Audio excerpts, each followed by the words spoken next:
నమస్కారం ETV news కు స్వాగతం ముఖ్యాంశాలు అమరావతి అభివృద్ధి ఉపాధి కల్పనపై ఏపీ కేబినెట్ కీలక నిర్ణయాలు జల్ జీవన్ మిషన్ కింద ఇంటింటికి తాగునీరు ఇవ్వాలని తీర్మానం 6 నెలల్లో స్థానిక ఎన్నికలు జరగొచ్చన్న చంద్రబాబు సిద్ధంగా ఉండాలని మంత్రులకు ఉద్బోధ ప్రభుత్వ ప్రగతిని వివరించాలని సూచన ఏపీలో అన్నదాత సుఖీభవ నిధులు విడుదల 46.85 లక్షల మంది రైతుల ఖాతాల్లో 6,000 చొప్పున జమ చేసిన కేంద్ర రాష్ట్ర ప్రభుత్వాలు మూసీ పునరుజ్జీవనంపై తెలంగాణ సర్కారు ప్రెజెంటేషన్ ఆహ్లాదకరంగా తీర్చిదిద్దుతామని వెల్లడి ప్రపంచ స్థాయి వసతులు కల్పిస్తామని ప్రకటన మూసీని శుద్ధి చేసేందుకు 3,279 ఎకరాలు ఎందుకని విపక్షాల ప్రశ్న డిపిఆర్ సిద్ధం కాకుండానే హడావిడి ఎందుకని నిలదీసిన బీఆర్ఎస్ సిఈసి జ్ఞానేష్ కుమార్ ను తొలగించాలంటూ అభిశంసన తీర్మానానికి విపక్షాల నోటీస్ 193 మంది సంతకాలతో ఉభయ సభల్లో సమర్పణ అంతర్జాతీయ సవాళ్లను ఎదుర్కొనేందుకు 1,00,000 కోట్లతో ఆర్థిక స్థిరీకరణ నిధి లోక్సభలో కేంద్రం ప్రకటన ప్రతిపక్షాల తీరుపై మండిపాటు మధ్యప్రాచ్యంలో తీవ్ర రూపు దాల్చిన యుద్ధం టెహ్రాన్ పై ఫైటర్ జెట్లతో ఇజ్రాయెల్ దాడులు గల్ఫ్లో విరుచుకుపడుతున్న ఇరాన్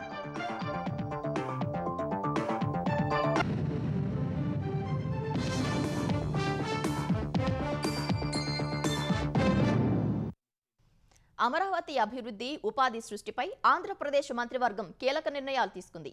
సిఆర్డీఏ నిర్ణయాలకు ఆమోదం తెలపడం సహా సచివాలయం, హెచ్ఓడి టవర్ల నిర్మాణాలకు పరిపాలనా అనుమతులు ఇచ్చింది. ఏపీ ఐఏసీకి చెందిన 75,000 ఎకరాలను 22A నుంచి తొలగించింది. కుటుంబానికో పారిశ్రామికవేత్త లక్ష్యంతో పీఎంఈజీపీ కింద సాయం చేయాలని నిర్ణయించింది. జల్ జీవన్ మిషన్ ద్వారా ఇంటింటికి తాగునీరు అందించాలని నిర్ణయం తీసుకుంది.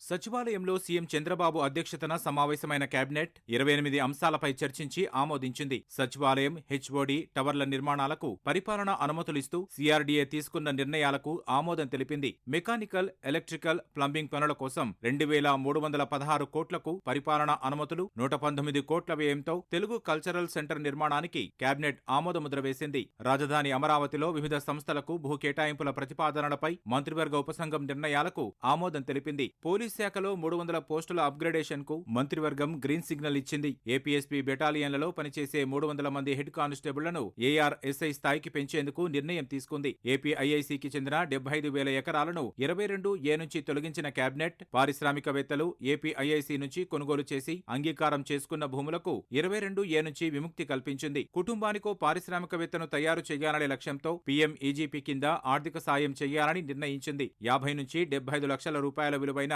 మైక్రో యూనిట్లు పెట్టే వారికి రాయితీపై రుణాలు ఇవ్వాలని, పట్టణాలు, గ్రామాల్లో యూనిట్లు పెట్టే వారికి కేటగిరీ వారీగా రాయితీ రుణాలు ఇవ్వాలని నిర్ణయించింది. గిరిజనులు సాగు చేసే భూముల్లో 100% సబ్సిడీతో డ్రిప్, 90% సబ్సిడీతో స్ప్రింకర్లు ఇవ్వాలని నిర్ణయించింది. సఖీ నివాస్ పథకం కింద 30 వర్కింగ్ ఉమెన్స్ హాస్టళ్లు ఏర్పాటునకు మంత్రివర్గం ఆమోదం తెలిపింది. జలజీవన్ మిషన్ పథకం కింద ఇంటింటికి తాగునీరు అందించాలని నిర్ణయించింది. ఈ పథకాన్ని 2028 డిసెంబర్ వరకు పొడిగించిన దృష్ట్యా 9,355 కోట్ల విలువైన 7 ప్రాజెక్టులకు ఆమోదం తెలిపింది. ఇప్పటికే 1,814 కోట్ల వ్యయంతో చేపట్టిన 3,000 పనులను ఆమోదించింది. నందిగామ, శ్రీకాకుళం, ఏలూరు జిల్లాల్లో 3 కేంద్రీయ విద్యాలయాలకు భూములు కేటాయించింది. ధవళేశ్వరం ప్రాజెక్టులో అత్యవసర మరమ్మతుల పనులకు 2.55 కోట్లు చెల్లింపునకు ఆమోదం తెలిపింది. పోలవరం ప్రాజెక్టులో పలు ప్యాకేజీల్లో 76.87 కోట్ల విలువైన పనులు పూర్తి చేయనందున కొత్తవారికి టెండర్లు ఇచ్చేందుకు ఆమోదం తెలిపింది. మే 15 వరకు ఖరీఫ్ కు సాగునీరు ఇవ్వాలని, ఆలోపే కాలువల మరమ్మతులు యుద్ధ ప్రాతిపదికన చేపట్టేందుకు అవసరమైన చర్యలు తీసుకోవాలని కేబినెట్ నిర్ణయం తీసుకుంది. ఆంధ్రప్రదేశ్లో స్థానిక సంస్థల ఎన్నికలు 6 నెలల్లో జరగొచ్చని ముఖ్యమంత్రి చంద్రబాబు చెప్పారు. అందుకు సిద్ధంగా ఉండాలని మంత్రులకు సూచించారు. వైసీపీ చేసిన విధ్వంసాన్ని చెప్తూనే కూటమి ప్రభుత్వం సాధిస్తున్న ప్రగతిని ప్రజలకు వివరించాలని ఉద్బోధించారు. కేబినెట్ భేటీ ముగిసిన తర్వాత మంత్రివర్గ సహచరులతో పలు అంశాలపై మాట్లాడిన చంద్రబాబు పశ్చిమాసియా యుద్ధ ప్రభావంతో ఏపీలో గ్యాస్ కొరత తలెత్తకుండా నిరంతర పర్యవేక్షణ ఉండాలన్నారు. ఈ చర్చలో గ్యాస్ బదులు కొంతమంది విద్యుత్ స్టవ్లు వాడుతున్నారని ఆర్థిక మంత్రి పయ్యావుల కేశవ్ చెప్పారు. ఇందుకు వంటలకు ఎలక్ట్రిక్ పొయ్యిలు ఎక్కువ వాడితే విద్యుత్ డిమాండ్ పెరిగే అవకాశం ఉందని చంద్రబాబు చెప్పారు. విద్యుత్ డిమాండ్ను ఎప్పటికప్పుడు నిశితంగా పర్యవేక్షించాలని తెలిపారు. ఏప్రిల్ 2 నుంచి 90 రోజులు జలధార కార్యక్రమాన్ని చేపట్టాలన్న సీఎం ఇందులో భాగంగా కాల్వలు, డ్రైన్లు శుభ్రం చేయించి భూగర్భ జలం పెంచడమే లక్ష్యంగా పనిచేయాలన్నారు. మే నెల 15 నాటికి సాగునీటిని విడుదల చేయాలని ఆదేశించారు. ఏప్రిల్ 2న శాఖల పనితీరుపై నివేదికలు ఇస్తానన్న సీఎం ఈ నెల 16న అమరావతిలో పొట్టి శ్రీరాములు విగ్రహాన్ని ఆవిష్కరించనున్నట్లు తెలిపారు. అన్ని జిల్లాల్లో పొట్టి శ్రీరాములు జయంతి కార్యక్రమాలు ఘనంగా నిర్వహించాలని చెప్పారు. డిమాండ్ ఆధారిత పంటలు వేసేలా రైతులను ప్రోత్సహిస్తామని సీఎం చంద్రబాబు పునరుద్ఘాటించారు. కృష్ణా జిల్లా గన్నవరం నియోజకవర్గం సోరంపల్లిలో పీఎం కిసాన్ అన్నదాత సుఖీభవ కార్యక్రమంలో పాల్గొన్న సీఎం అన్నదాత సుఖీభవ 3వ విడత నిధులు విడుదల చేశారు. 3వ విడత కింద 46.85 లక్షల మంది రైతుల ఖాతాల్లో 6,000 రూపాయల చొప్పున నిధులు జమ చేశారు. ఈ ఏడాది 8,985 కోట్ల రూపాయలు రైతుల ఖాతాల్లో వేశామని చంద్రబాబు తెలిపారు. ఏలూరు జిల్లాలో 500 ఎకరాల్లో కోకో సిటీ ఏర్పాటు చేస్తామని వెల్లడించారు. తాను రైతు బిడ్డనే అన్న చంద్రబాబు రైతు కుటుంబాలు ఇబ్బంది పడకూడదనే ఉద్దేశంతో నిత్యం అండగా నిలుస్తున్నానని వివరించారు. ఈ 20 నెలల్లో ఒక్కొక్క అడుగు ముందుకేశాం. సమస్యలన్నీ పరిష్కారం చేసుకుంటూ మనం ముందుకు పోయే స్థాయికి వచ్చాం. ఇన్ని సమస్యలు పెట్టుకుని మీకు న్యాయం చేసిన ఏకైక ప్రభుత్వం ఎన్డీఏ ప్రభుత్వం అని చెప్పి మరొక్కసారి విజ్ఞప్తి చేస్తున్నా. సెటిలైట్ ద్వారా ఎప్పటికప్పుడు సమాచారాన్ని సేకరిస్తున్నాం, భూసార పరీక్షలు చేస్తున్నాం, ఆర్టిఫిషియల్ ఇంటెలిజెన్స్ ద్వారా మీకేం కావాలన్నా అది చెప్పే పరిస్థితి తొందరలోనే తీసుకొస్తాం. ఐఎస్ఏ ఆలోచిస్తున్నా అంటే ఇండియన్ స్కూల్ ఆఫ్ వ్యవసాయానికి ఒక పెద్ద ఇన్స్టిట్యూట్ ఆఫ్ ఎక్సలెన్స్ పెట్టి మీకు ఆదాయం పెరగాలంటే ఏం చేయాలనో మీకు అందించే బాధ్యత ఐఎస్ఏ తీసుకునేట్టుగా ఒక కార్యక్రమానికి శ్రీకారం చుట్టాం.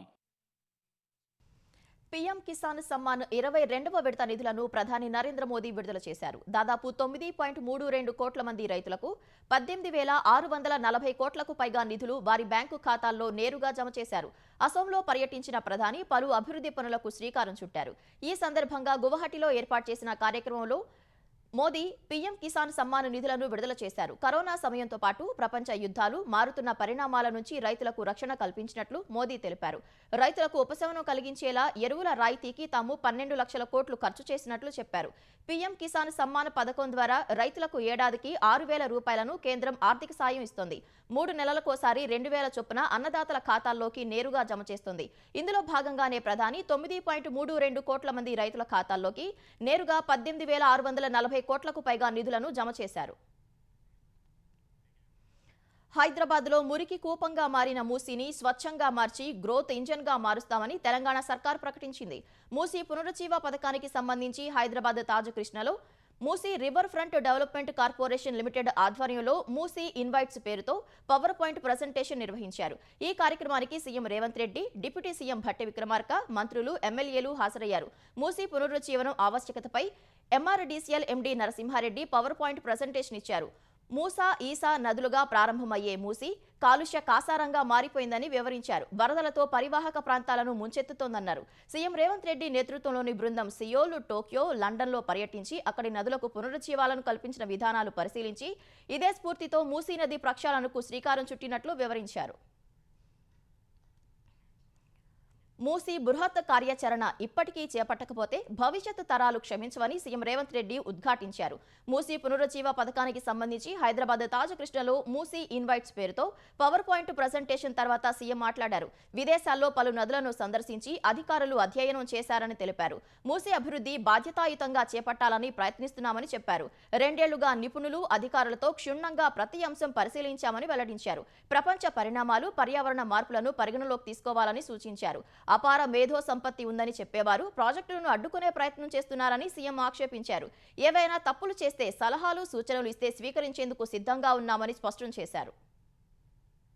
ప్రజల్ని ఆందోళనకు గురి చేసే విధంగా కొంతమంది ఉద్దేశపూర్వకంగా, ఇంకొంతమంది సంపూర్ణమైన సమాచారం లేకపోవడం వల్ల అసంపూర్తి సమాచారంతో అర్ధ సత్యాలను ప్రచారం చేయడం వల్ల ఒక రకమైన ఆందోళన చాలా మంది మనసుల్లో ఉంది. అందుకే ముఖ్యమంత్రిగానే కాదు, మున్సిపల్ శాఖ మంత్రిగా ఈ శాఖను నిర్వహించేటప్పుడు ప్రజలు ఒక బాధ్యతతో, ఒక నమ్మకంతో, ఒక విశ్వాసంతో మమ్మల్ని నమ్మి అధికారాన్ని అప్పచెప్పినప్పుడు ఈ అధికారాన్ని కాపలాదారుగా ఉపయోగించడమే తప్ప ఈ అధికారాన్ని ప్రజల మీద ఆధిపత్యం చెలాయించడానికి, వినియోగించడానికి ప్రభుత్వం సిద్ధంగా లేదు అని చెప్పడానికే ఈ ఒక ప్రయత్నం చేయడం జరిగింది. మన రాష్ట్రము, మన దేశంలోనే కాకుండా ఇతర దేశాలలో, అభివృద్ధి చెందిన దేశాలు, ఆర్థికంగా నిలబడ్డ దేశాలన్నిటిని కూడా గమనించి ఇతర రాష్ట్రాలు, ఇతర దేశాలు అభివృద్ధి పదం వైపు వేగంగా ప్రయాణం చేస్తుంటే ఇంకా మనం అభివృద్ధి నిరోధకులుగా మారి ఒక బృహత్ కార్యాచరణను తీసుకొని ముందు వెళ్లకుండా ఉంటే భవిష్యత్ తరాలు మనల్ని క్షమించవని ఆలోచన చేసి ఒక ప్రయత్నం చేద్దాము. ఈ మూసీ రివర్ డెవలప్మెంట్ ప్రోగ్రామ్ ని మనం తీసుకోవాలని, ఈ ప్రోగ్రామ్ ని ఒక బాధ్యతాయుతంగా నిర్వహించాలనే ప్రయత్నం చేస్తానే ఉన్నాం. కాంగ్రెస్ ప్రభుత్వం మూసీలో చేసేది బ్యూటిఫికేషనా, ల్యూటిఫికేషనా చెప్పాలని బీఆర్ఎస్ శాసనసభాపక్ష ఉపనేత హరీష్ రావు డిమాండ్ చేశారు. మూసీ ముసుగులో CM Revanth Reddy real estate వ్యాపారం చేస్తున్నారని ఆరోపించారు. ప్రక్షాళన, సుందరీకరణ, పునరుజ్జీవం పేరుతో రోజుకో మాట చెబుతున్నారని ధ్వజమెత్తారు. మూసీని ప్రక్షాళన చేయాలంటే వికారాబాద్ నుంచి మొదలు నదిలోకి వస్తున్న పరిశ్రమ వ్యర్థాలను అరికట్టాలని సూచించారు. ఎస్టీపీల నిర్మాణం పూర్తి చేసి మురుగునీరు శుద్ధితో పాటు కాళేశ్వరం నీటిని తీసుకురావాలన్నారు. ఇవేవీ చేయకుండా లక్షలాది కుటుంబాలను రోడ్డుపైకి తెచ్చేందుకు యత్నిస్తున్నారని దుయ్యబట్టారు. మూసీ నది డీపీఆర్ సిద్ధమైందా అని ప్రశ్నించిన హరీష్ రావు సిద్ధమైతే ప్రజల ముందు పెట్టాలని డిమాండ్ చేశారు. శాస్త్రీయ అధ్యయనం లేకుండా బఫర్ జోన్ అంశంలో గందరగోళ ప్రకటనలు చేస్తున్నారని ఆగ్రహం వ్యక్తం చేశారు. కమిషన్ల కోసమే మూసీ ప్రాజెక్టు చేపట్టారని హరీష్ రావు దుయ్యబట్టారు. మూసీని నిజంగా శుద్ధి చేయాలి, మూసీలోని మురికిని పారదోలాలంటే నువ్వు ఎస్టీపీలు ఫాస్ట్ గట్టు, గోదావరి నీళ్ళని తెచ్చి, కాళేశ్వరం నీళ్ళని తెచ్చి మూసీలో నీళ్లు వెయ్యి. మూసీలో కలుస్తున్న ఇండస్ట్రీస్ ఏవైతున్నాయో, కలుషిత నీరు వదులుతున్నటువంటి పరిశ్రమలను గుర్తించి వాటిని షిఫ్ట్ చేసేయడానికి ముందు ప్రయత్నం చెయ్యి. ఇది చేయకుండా 10,017 ఇండ్లు కూలగొడతా అని చెప్పి గవర్నమెంట్ ఇచ్చిన గెజిట్ నోటిఫికేషన్. 10,017 ఇండ్లు అంటే ఎన్ని లక్షల జీవితాలు కదా, 1,00,000 జీవితాల్ని కూలుస్తా అంటున్నావు. గాంధీ విగ్రహం పెట్టడానికి 10,017 ఇండ్లు కూల్చడం అవసరమా? మూసీ నదిని శుద్ధి చేయడానికి ఈ 10,017 ఇండ్లు కూల్చడం అవసరమా? మూసీ శుద్ధి చేయడానికి ఈ 3,279 ఎకరాల భూసేకరణ అవసరమా? అసలు ఏంది, నువ్వు మూసీ శుద్ధి చేస్తావా, రియల్ ఎస్టేట్ వ్యాపారం చేస్తావా? నీకు ఒక ప్రణాళిక లేదు. నీదంతా రియల్ ఎస్టేట్ వ్యాపారం. రియల్ ఎస్టేట్ దందా కోసమే పాపం పేద మధ్య తరగతి ప్రజల ఇండ్ల మీద పడ్డావు నువ్వు. ఇరాన్ సహా లెబనాన్లోని హెజ్బొల్లా లక్ష్యంగా ఇజ్రాయెల్, అమెరికా భీకర దాడులు కొనసాగిస్తున్నాయి.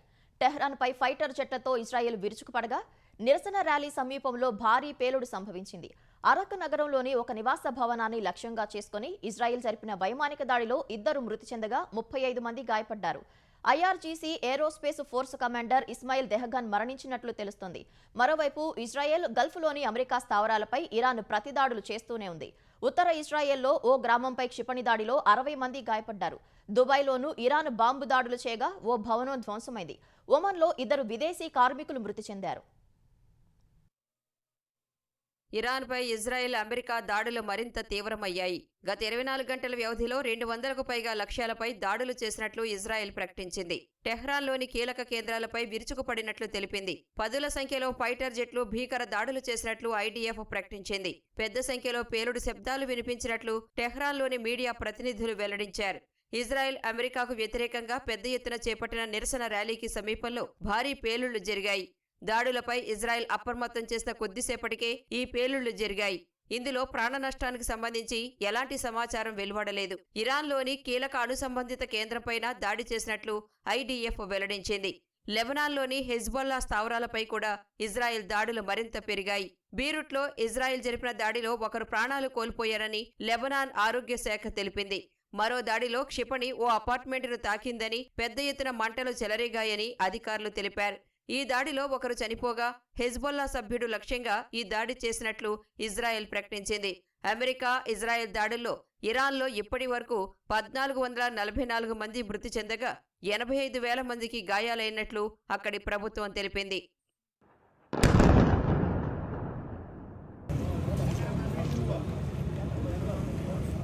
మరోవైపు ఇరాన్కు చెందిన Islamic revolutionary guard corps Israel, America దళాలపై 44వ విడత భారీ క్షిపణి దాడులు చేపట్టాయి. ఇజ్రాయెల్ ఉత్తర ప్రాంతంలోని పలు నగరాలపై క్షిపణులతో విరుచుకుపడినట్లు ఐఆర్జీసీ వెల్లడించింది. బహ్రెయిన్ కేంద్రంగా పనిచేసే అమెరికా 5వ నౌకాదళం లక్ష్యంగానూ దాడులు జరిగాయి. ఈ దాడిలో అధునాతన క్షిపణులను ఇరాన్ వాడినట్లు తెలుస్తోంది. మరోవైపు అమెరికా వాయుసేనకు అత్యంత కీలకమైన KC-135 స్ట్రాటో ట్యాంకర్ విమానం పశ్చిమ ఇరాక్లో కూలింది. ఆపరేషన్ ఎపిక్ ఫ్యూరీలో భాగంగా ఈ ఘటన జరిగినట్లు అమెరికా సెంట్రల్ కమాండ్ ధృవీకరించింది. యుద్ధ విమానాలకు ఇంధనం సరఫరా చేసే 2 KC-135 విమానాల్లో ఒకటి కూలిపోగా ఇందులో ఉన్న 6 సిబ్బంది ప్రాణాలు కోల్పోయారని అమెరికా తెలిపింది. రెండోది సురక్షితంగా దిగినట్టు తెలిపింది. విమానం వెనుక భాగం సగం కోల్పోయినప్పటికీ ఇజ్రాయెల్లోని టెల్ అవీవ్లో ల్యాండ్ చేశారు. ఇరాన్ దాడుల్లో ఇరాక్లో ఉన్న ఒక ఫ్రెంచ్ సైనికుడు చనిపోయినట్లు ఆ దేశ అధ్యక్షుడు మేక్రాన్ తెలిపారు.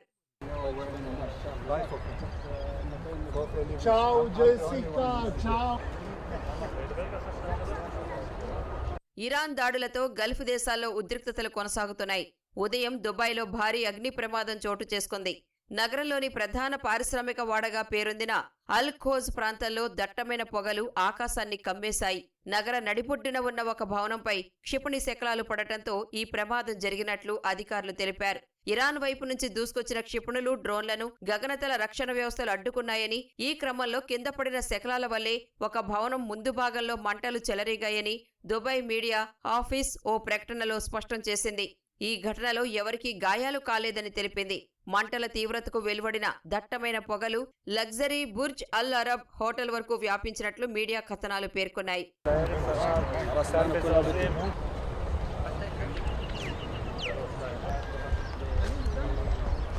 అటు ఒమన్లో ఇరాన్ డ్రోన్ కూలి 2 విదేశీ కార్మికులు చనిపోయారు. పలువురు గాయపడ్డారు. తుర్కియాపైకి కూడా ఇరాన్ క్షిపణులు వెళ్లగా నాటో గగనతల రక్షణ వ్యవస్థ వాటిని కూల్చివేసింది. ఇజ్రాయెల్ అమెరికా దాడుల్లో ఇరాన్ నూతన సుప్రీం లీడర్ మొజ్తబా ఖమేనీ గాయపడ్డారని అగ్రరాజ్య రక్షణ మంత్రి పీట్ హెగ్సెత్ తెలిపారు. గుర్తుపట్టలేనంతగా గాయపడి ఉంటారని అనుమానం వ్యక్తం చేశారు. ఈ రాత్రి ఇరాన్పై మరోసారి భీకర దాడి చేస్తామని చెప్పారు. ఇరాన్పై చేస్తున్న దాడుల గురించి వర్జీనియాలో పీట్ హెగ్సెత్ వివరించారు. ఇజ్రాయెల్తో కలిసి ఇరాన్లోని 15,000కు పైగా లక్ష్యాలను ధ్వంసం చేశామని హెగ్సెత్ తెలిపారు. ఇరాన్కు చెందిన కీలక స్థావరాలను ప్రణాళిక ప్రకారం ధ్వంసం చేస్తున్నామని వివరించారు. మరిన్ని క్షిపణులు తయారు చేయకుండా ఇజ్రాయెల్తో కలిసి ఇరాన్ రక్షణ పరిశ్రమలను నేలమట్టం చేస్తున్నామని చెప్పారు. అమెరికా మిత్ర దేశాలు సహా వాణిజ్య నౌకలపై దాడులు చేసే సామర్థ్యం ఇరాన్కు ఇంకా ఉందని అమెరికా వాయుసేన జనరల్ కెయిన్ తెలిపారు. సముద్రంలో సీ మైన్స్ ను అమర్చకుండా ఇరాన్ను నిలువరించే ప్రయత్నాలు కొనసాగుతున్నాయని వెల్లడించారు. హోర్ముజ్ జలసంధిలో పరిస్థితులు క్రమంగా మెరుగుపడుతున్నాయని చెప్పారు.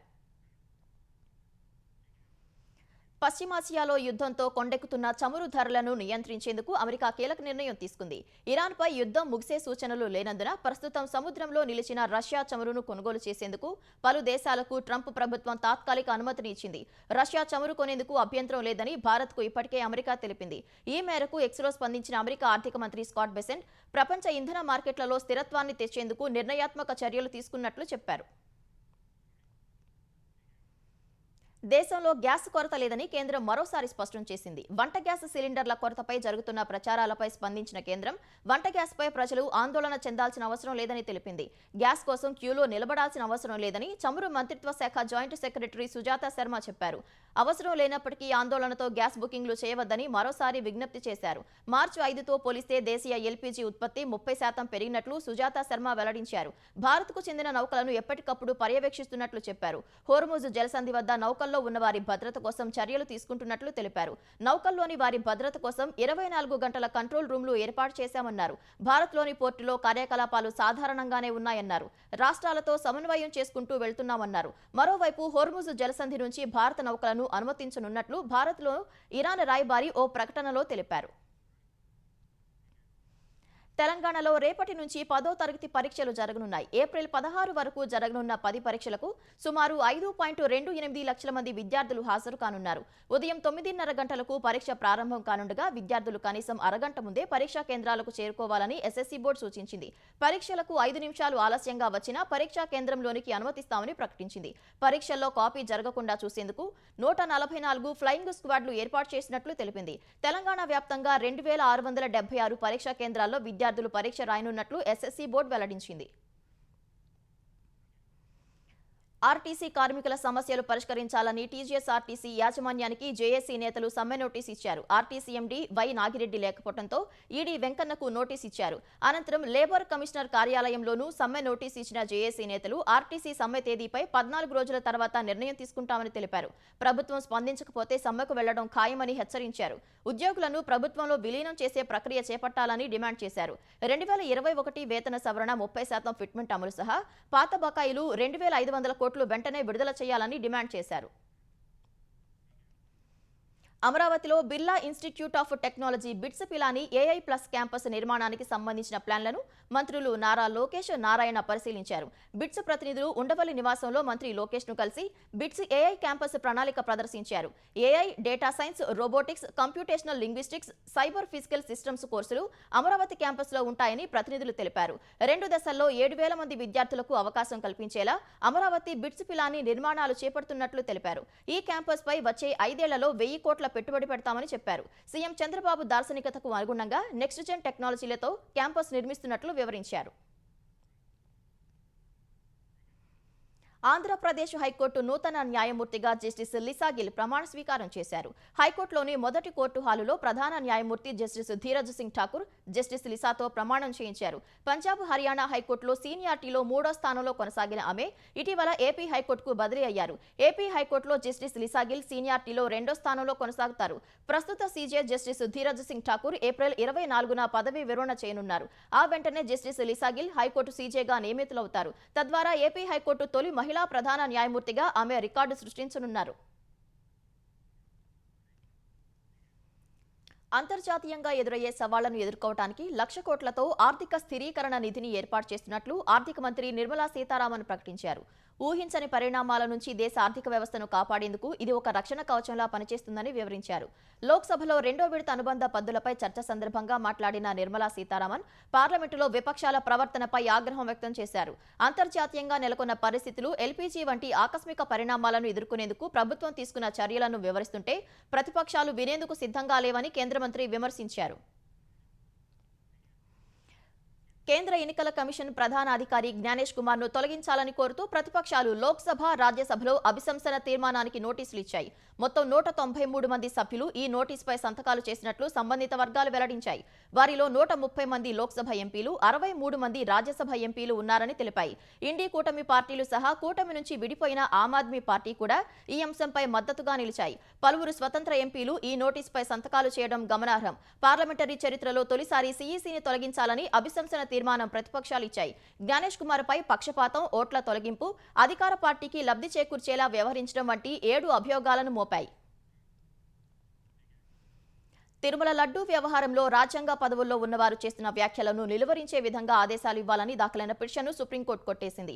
మానూరు శ్రీనివాస్ అనే వ్యక్తి దాఖలు చేసిన ఈ పిటిషన్ను ప్రధాన న్యాయమూర్తి జస్టిస్ సూర్యకాంత్ నేతృత్వంలోని ధర్మాసనం పరిశీలించింది. ఈ సందర్భంగా తిరుమల లడ్డూ కల్తీ జరిగిందని చెబుతూ శాంతి భద్రతలకు విఘాతం కలిగించే విధంగా వ్యాఖ్యానాలు చేస్తున్నారని పిటిషనర్ కోర్టుకు తెలిపారు. రాజ్యాంగ పదవుల్లో ఉండి ఇలాంటి వ్యాఖ్యలు చేస్తున్న వారిని నిలువరించే విధంగా ఆదేశాలు ఇవ్వాలని కోరారు. ఈ దశలో స్పందించిన ధర్మాసనం తిరుమల లడ్డూ వ్యవహారంలో ఇప్పటికే సీబీఐ విచారణ జరుగుతున్నందున ప్రస్తుత పిటిషన్కు విచారణ అర్హత లేదని తెలిపింది. ఏదైనా ఉంటే సీబీఐకే చెప్పాలని పిటిషనర్కు సూచిస్తూ వ్యాజ్యాన్ని డిస్మిస్ చేసింది. ఉమ్మడి ఆంధ్రప్రదేశ్ మాజీ డీజీపీ హెచ్జే దొర ఇక లేరు. కొంతకాలంగా కిడ్నీ సమస్యతో ఆయన బాధపడుతున్నారు. ఈ ఉదయం నిమ్స్ లో డయాలసిస్ చేయించుకున్నారు. డయాలసిస్ పూర్తయి ఇంటికి వెళ్లిన ఆయన ఉన్నట్టుండి కింద పడిపోయారు. వెంటనే ఆయన్ను కుటుంబ సభ్యులు నిమ్స్ ఆసుపత్రికి తరలించారు. అక్కడ చికిత్స చేస్తుండగానే సమస్య తీవ్రమై హెచ్జే దొర మృతి చెందినట్లు నిమ్స్ వైద్యులు ప్రకటించారు.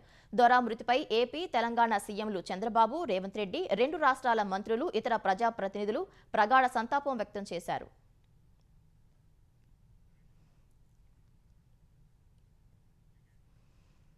పశ్చిమాసియాలో యుద్ధం కొనసాగడం సహా అంతర్జాతీయ మార్కెట్లో ముడి చమురు ధరలు అంతకంతకు పెరుగుతున్న వేళ దేశీయ స్టాక్ మార్కెట్లు వరుసగా 3వ సెషన్లో భారీ నష్టాలు చవిచూశాయి. గత సెషన్లో 829 పాయింట్లు పతనమైన సెన్సెక్స్ ఇవాళ ఏకంగా 1470 పాయింట్లు తగ్గింది. ఉదయం క్రితం ముగింపు కంటే సుమారు 590 పాయింట్ల దిగువన 75,444 పాయింట్ల వద్ద బీఎస్ఈ సూచీ ప్రారంభమైంది. మొదట్లో 75,576 పాయింట్ల గరిష్ట స్థాయి నమోదు చేసింది. అనంతరం విపరీతమైన అమ్మకాల ఒత్తిడిని ఎదుర్కొన్న సెన్సెక్స్ ఒక దశలో 74 74,455 పాయింట్ల కనిష్ట స్థాయికి పడిపోయింది. చివరకు 74,564 పాయింట్ల వద్ద స్థిరపడింది. జాతీయ స్టాక్ ఎక్స్చేంజి సూచీ నిఫ్టీ 488 పాయింట్లు తగ్గి 23,150 పాయింట్ల వద్ద ముగిసింది. మధ్యప్రాచ్యంలో యుద్ధం 14 రోజుల నుంచి జరుగుతుండగా ఇప్పటి వరకు 33.68 లక్షల కోట్ల మదుపరుల సంపద ఆవిరైంది.